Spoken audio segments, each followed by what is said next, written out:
Alors, bonjour. Merci d'être là. Un petit vendredi, c'est pas dans nos habitudes, mais on a une interpellation. Puis, vous savez comment ça fonctionne. Même si je n'ai que 5 minutes sur les 2 heures, pour moi, c'est important d'être là parce qu'il va y avoir beaucoup d'informations. Les interpellations, c'est quand même des moments privilégiés pour être capable de cuisiner un peu plus le ministre, entendre un peu plus là, ses orientations. Parlant d'orientation, on vient de passer une semaine assez surréaliste à débattre d'une chose qui existe, mais dont le gouvernement nie l'existence. Pourtant, il en est la source et le responsable, c'est-à-dire les compressions d'1,5 milliard qu'il a commandées à Santé Québec. Le ministre de la Santé et le gouvernement, ils se sont construits une espèce de réalité là, alternative dans laquelle il n'y a pas de telle chose que ces compressions d'1,5 milliard. Pourtant, je le dis et je le répète, c'est bel et bien la commande qui a été donnée. C'est ce sur quoi Santé Québec travaille, c'est ce sur quoi les PDG des CIUS et des CIS travaillent, je dirais presque jour et nuit même. Alors, si ce n'est plus le cas, d'un, il est un peu tard parce que là, le train, il est parti, puis il va être difficile à arrêter. Puis de deux, si c'est vraiment pas le cas, faut le dire aux responsables. Peut-être qu'il faut juste convoquer une grosse réunion en fin de semaine, puis arrêter ce train-là, puis dire on arrête tout, là, puis on revoit nos plans. Parce que sinon, le ministre dit une chose et son contraire. Il dit non, non, non, puis le réseau continue à couper. C'est assez surréaliste quand même parce que tous les jours, on a des nouvelles preuves de ça. Et j'en ai une belle ici qu'on a reçue et qu'on a détaillée par Accès à l'information. C'est le comité de régie du département de médecine du CHUM à Montréal, le plus gros hôpital de Montréal. Ces gens-là se réunissent une fois par mois et ils se sont réunis encore récemment et leurs constats sont absolument non équivoques, mais aussi assez effrayants. Ça dit notamment à la section budget, le budget prévu du CHUM, le déficit, prévu du CHUM atteint maintenant 80 millions. On peut s'attendre à des années d'austérité et de coupure. C'est pas moi qui le dis. Ce sont les gens, notamment les médecins et les chefs de département du CHUM, qui disent ça noir sur blanc dans une réunion où ils se creusent la tête à essayer de trouver où est-ce qu'ils vont couper. Alors, qu'est-ce que ça donne, par exemple? Moins un préposé aux bénéficiaires sur chaque unité. Donc, on en enlève un, comme s'il y en avait déjà trop. On passe de 170 externes en soins infirmiers à 100, comme s'il y en avait trop. Aucun développement pour 2026, à moins que le financement provienne d'une enveloppe spéciale du M3S, ce qui n'arrivera pas. Et là, j'arrive dans la partie un peu plus épeurante. L'hygiène et salubrité est également ciblée dans les coupures budgétaires. Je vous le partagerai si vous voulez. Là, c'est sorti par l'Accès à l'information, c'est maintenant du domaine public. Et on nous dit qu'il y a un grand risque d'éclosion partout dans l'hôpital, notamment d'éclosion de ERV. Là, je ne veux pas paraître plus savant que je le suis. Là, ça, c'est une maladie respiratoire qu'on peut attraper parce que les antibiotiques ne fonctionnent plus. Genre de truc qui peut circuler dans les hôpitaux. C'est pourquoi on fait le ménage dans les hôpitaux. C'est aussi bête que ça. Alors, on est rendu là, au CHUM à faire des réunions, puis à se préoccuper à savoir si on va faire le ménage. Et on dit textuellement qu'il y aura des années d'austérité. Le ministre, il a l'occasion, encore ce matin, il va avoir 2 heures, là, il va avoir le crachoir pendant 2 heures. Est-ce qu'il peut au moins reconnaître que, oui, il y a des compressions, oui, ça fait mal? Soit qu'il continue, puis qu'il dise, comme il nous l'a déjà dit, que c'était non négociable, soit qu'il arrête ce train-là, puis qu'il remette le train sur les rails, parce qu'en ce moment, on s'en va vers un déraillement de catégorie olympique. Je vous écoute. Bien, donc, on connaît votre position. Là, vous demandez une suspension des compressions rapidement. Mais il y a quand même un travail à faire d'une certaine façon pour essayer de rétablir les finances publiques en santé. Là. Il y a beaucoup d'établissements qui font des déficits importants, entre autres depuis la pandémie. C'est quand même un fait. Donc, vous le faites tout l'effort de redressement, vous, dans le réseau? Non. Il y a une chose qui est très claire, là, c'est qu'on ne compressera pas la maladie. On ne va pas non plus compresser la démographie. Puis la démographie, c'est une science assez exacte. Là. On le sait depuis des années et des années, là, des décennies, que la courbe démographique, elle s'en va comme ça vers le vieillissement de la population. Moi, j'écrivais des chroniques là-dessus quand j'étais ici il y a 30 ans. Là. Fait que c'est quelque chose qui est connu. Ça ne devrait pas être une surprise pour le gouvernement. on ne va pas non plus compresser les nouveaux traitements, les nouvelles molécules qui coûtent de plus en plus cher. Alors, où est-ce qu'on pourrait peut-être faire des économies? Pourquoi avoir créé Santé Québec? Ça coûte combien, la création de Santé Québec? Puis prendre des fonctionnaires de l'édifice A pour les amener à l'édifice B, parce que maintenant, ça s'appelle Santé Québec, en leur donnant des primes, parce qu'ils ne veulent pas y aller en plus, là. Ça va coûter combien? Combien ça coûte faire l'image de Santé Québec? Première chose. Deuxièmement, le contrôle du prix des médicaments. Ça, c'est un tabou, ça. Le gouvernement n'a jamais vraiment voulu se mettre le nez là-dessus. Là. D'autres, ça fait des années qu'on parle, par exemple, de Pharma Québec, qu'on est en train de revoir et de remettre au goût du jour, mais de ça, nous ne parlons pas. Alors que c'est connu qu'on paie beaucoup trop cher les médicaments au Québec, ça fait des années. Autre chose, le gouvernement, quand il est arrivé en 2018, disait vouloir récupérer 1 milliard de dollars, il y a 6 ans, dans la rémunération des médecins spécialistes. Il est allé chercher 450 millions, puis il s'est pété les bretelles. 450 millions sur 1 milliard, ça fait 45 %. Il n'y a pas de quoi se péter les bretelles quand on a 45 %. Alors, il y a une négo, là. Moi, je compte sur le gouvernement pour faire une bonne négociation. Oui, il y a de l'organisation de travail à faire, mais il y a aussi une question salariale. Il y a de l'argent à aller chercher de ce côté-là. Ensuite, est-ce qu'il y a une réorganisation, notamment dans les très, très, très nombreux paliers de gestion, de chefs de département? Peut-être, peut-être. Mais il y a une chose, et je répète, on ne va pas compresser la maladie. Puis là, c'est ça qu'on fait. Là, on laisse des gens dans des situations lamentables. On ne soigne pas des gens. On laisse des gens attendre beaucoup trop longtemps. Puis, en passant, on pèle par en avant. Et il y a une dernière colonne où le gouvernement perd de l'argent. Donc, nous perdons de l'argent. C'est le tatouinage avec les projets d'infrastructure. Juste l'hôpital Maisonneuve-Rosemont, là, le tatouinage là, nous a coûté au moins 1 milliard. Parce que chaque année qu'on perd, là, c'est au moins 400, 500 millions de plus. Et là, on a perdu au moins 3 ans avec le gouvernement qui aurait dû lancer ce programme-là. On n'est pas dupes, là. Les besoins en infrastructure hospitalière ne vont pas disparaître. C'est pas un caprice, là. Il ne s'agit pas d'ouvrir un nouveau restaurant, là. Il s'agit d'un hôpital, et j'en ai fait la liste hier, qui n'était même pas exhaustive. Ces besoins-là ne vont pas disparaître. Et plus on attend, plus ça va coûter cher, parce qu'on est obligé de rafistoler ce qu'on a, puis ce qu'on va construire, finalement, va coûter plus cher. Ça, c'est de la mauvaise gestion. Puis ils peuvent me bassiner avec leur PQI, là. Le PQI, là, c'est un panier dans lequel on peut ajouter à l'infini toutes sortes de vœux pieux, mais le PQI, pour le moment, il est surfinancé là, de 50 milliards de dollars. Fait que le gouvernement peut continuer de mettre des projets dans le PQI. C'est facile, ça. C'est bien facile, là. Le PQI, là, c'est le catalogue Sears de mon enfance, là. On recevait ça au mois de novembre, là, juste avant Noël. Là. On cochait toutes les pages. On voulait tous les cadeaux. À la fin de Noël, on avait 2 cadeaux, peut-être 3, là, les bonnes années. T'sais. Fait que c'est un peu ça, le PQI. Tu peux tout mettre là-dedans, ça ne veut pas dire que tu vas construire un hôpital. Marcel, je vous entendais questionner le docteur Amio hier dans les auditions. Vous lui demandez si ça conserve, grosso modo, c'est ce que j'ai compris, si le projet de loi conserve sa forme actuelle, est-ce que vous allez contester devant les tribunaux? C'est-tu votre pensée? Pensez-vous vraiment que ça va s'en aller jusque-là? Je ne le souhaite pas. Mais mon expérience des dossiers constitutionnalisables me fait penser que ça s'en va directement jusqu'en Cour suprême, cette affaire-là. Puis je ne le souhaite pas.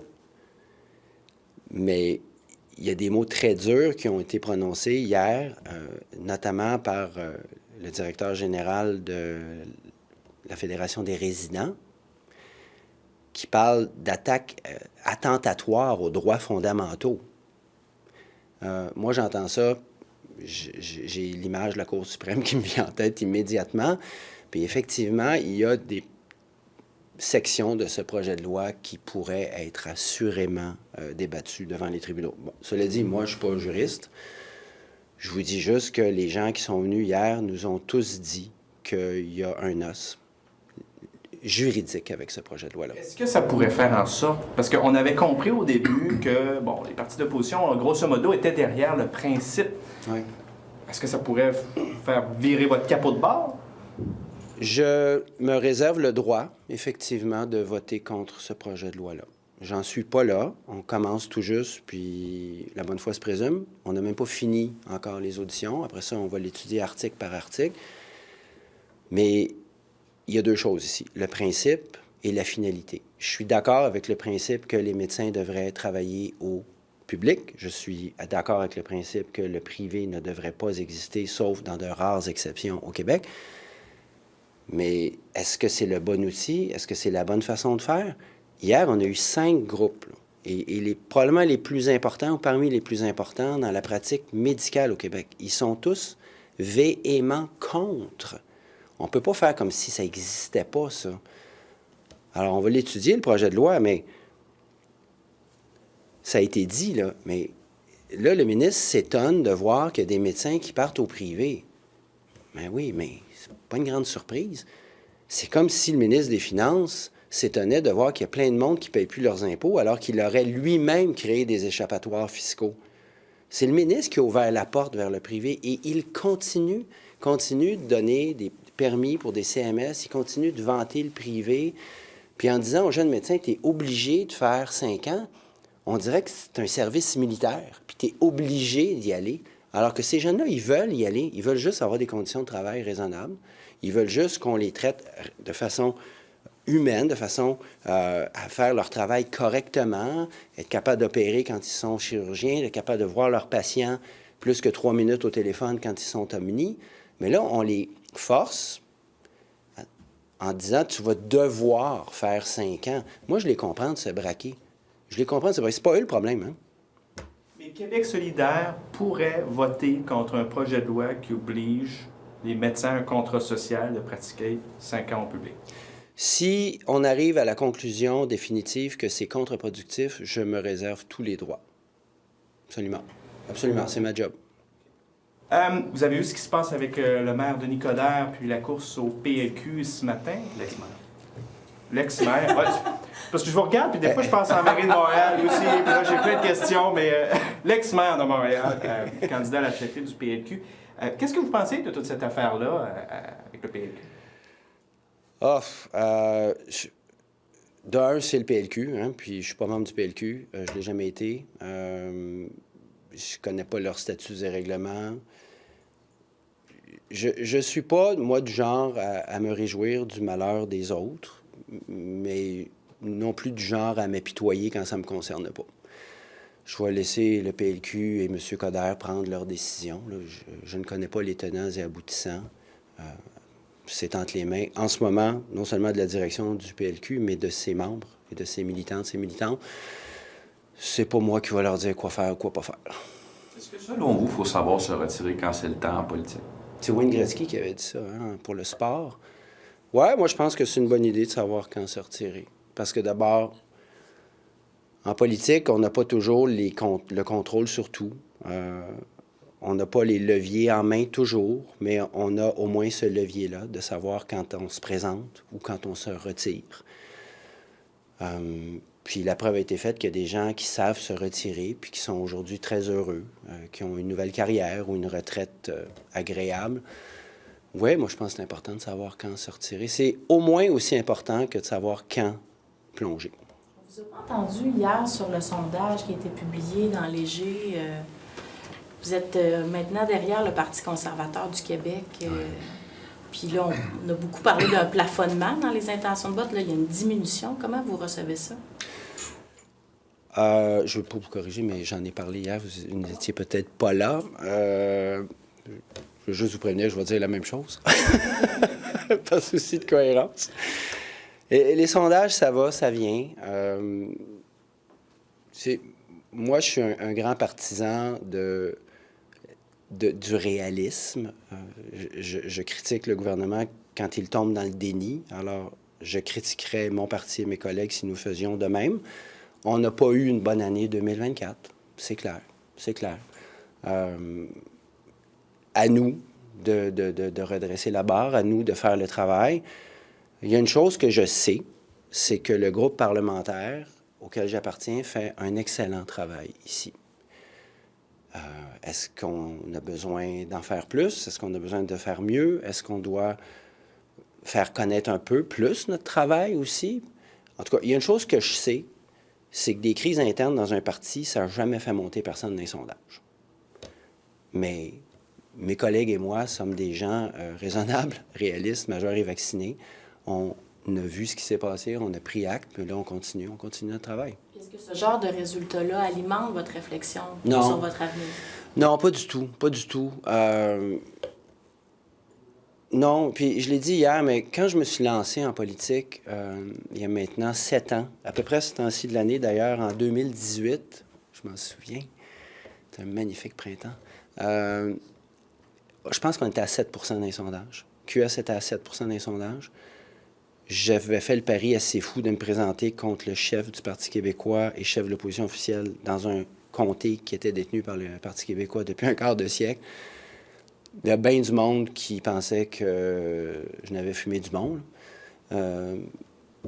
Mais ça a marché, puis ça a fonctionné. Puis j'ai jamais eu, dans mes réflexions, la peur de perdre à cause des sondages.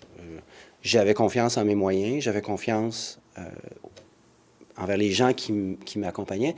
Et ça se transpose aujourd'hui dans la situation avec Québec solidaire. J'ai confiance en nos moyens, j'ai confiance en mes collègues. Il reste, 20 mois avant les prochaines élections? C'est beaucoup de temps, 20 mois. Vous avez vu, là? Un petit coup de vent qui vient de Washington. Bon, peut-être une bourrasque, là, soyons honnêtes, là. Puis ça nous défrise tout le monde, là. Alors, il y a beaucoup de choses qui peuvent arriver en politique. Moi, j'ai vu neiger quand même, là. Alors, je vais continuer mon boulot, puis mes collègues vont continuer aussi. Et votre réflexion à vous, vous nous aviez dit, je vais prendre le temps des fêtes, là. Ah oui? Avez-vous une échéance? J'ai une échéance, oui, qui m'appartient. Ça ne sera pas bien long, là, soyons honnêtes, là. De toute façon, c'est un peu schizophrénique, là, mon affaire, là. Puis, honnêtement, je ne suis pas capable d'être à 2 places en même temps, là. Fait que ça fait partie, effectivement, de la décision que je vais devoir prendre assez bientôt.